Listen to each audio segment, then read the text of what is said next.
Good afternoon, Colin here with Techout, and today in front of us we have the Moto G Stylus for 2025.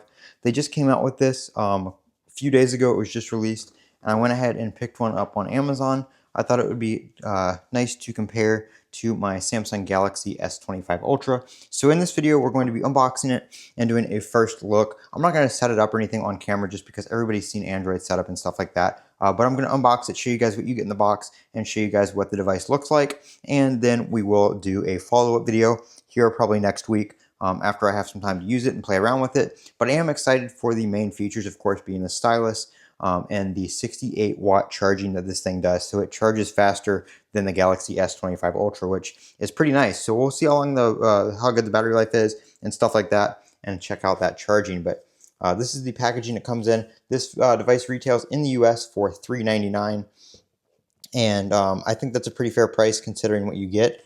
Let me just find something to peel these stickers off. I think we might have it.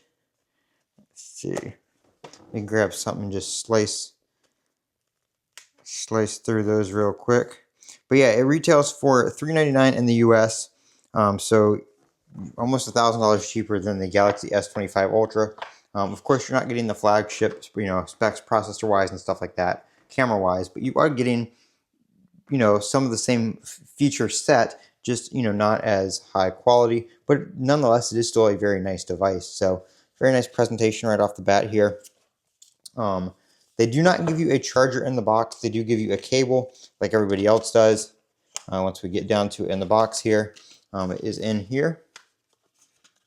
They give you a USB-C to USB-C cable. I do think it's nice though that the 68-watt wireless charge, sorry, not wireless charging, the 68-watt charging works with, pretty much any compatible charger. I don't know what this piece is doing here, but it is not wanting to open up. So I don't know, why they didn't include one for the 68-watt charging, but it is nice that it should work with most of your chargers. This is a very nice USB cable. The ends feel very high quality, so that is a nice cable right there. It's not just some little rinky-dink cable you would expect to get with a budget phone like this. Let's go ahead and take a look at the color. This is Pantone Surf the Web. And they both come, both devices are pretty much just a shade of blue. And I was kind of worried when I purchased this on Amazon. The pictures made this almost look purple, and I was like, ooh, I really don't want a purple phone. I almost canceled the order and got the other one. But now that I have this in hand and after watching some other videos, this is definitely a blue. Kind of a navy blue. It's a darker blue, but it is definitely not purple. So I really like that. We don't have any pre-installed screen protector or anything, it doesn't feel like, so if you want to use a screen protector, you're going to want to pick one of those up separately. Right down here on the bottom, we do have the stylus. Now this stylus is not anything fancy. It is basically just a capacitive stylus. It doesn't have any kind of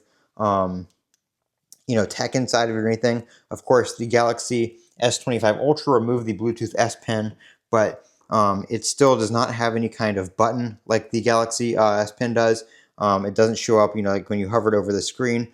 All it does is detect the taps on the screen. It's not pressure sensitive or anything like that, but it is still very, very nice for navigating around the UI and for, if you need to sign something or you just want to kind of do like some drawings, some sketches, stuff like that, you can do that. You do have expandable storage on this device, and you still do get that headphone jack. So that is meaningful for a lot of people. So, if you're looking for something similar to the Galaxy S25 Ultra, but you don't want to spend $1,200+, then this device is definitely something you might want to take a look at. Of course, it is on the lower tier, $400 price range. It's not a flagship device, but I used the 2024 version, and it was definitely something that was very usable in my day-to-day use, and that's even coming from somebody who's been using an iPhone 16 Pro Max and a Galaxy S24 or Galaxy S25 Ultra. The phone did not feel like it was lagging behind the competition in that sense. So even after using flagship devices like that, it was still something that was very usable to me. So definitely check this out. I'll leave some links down below.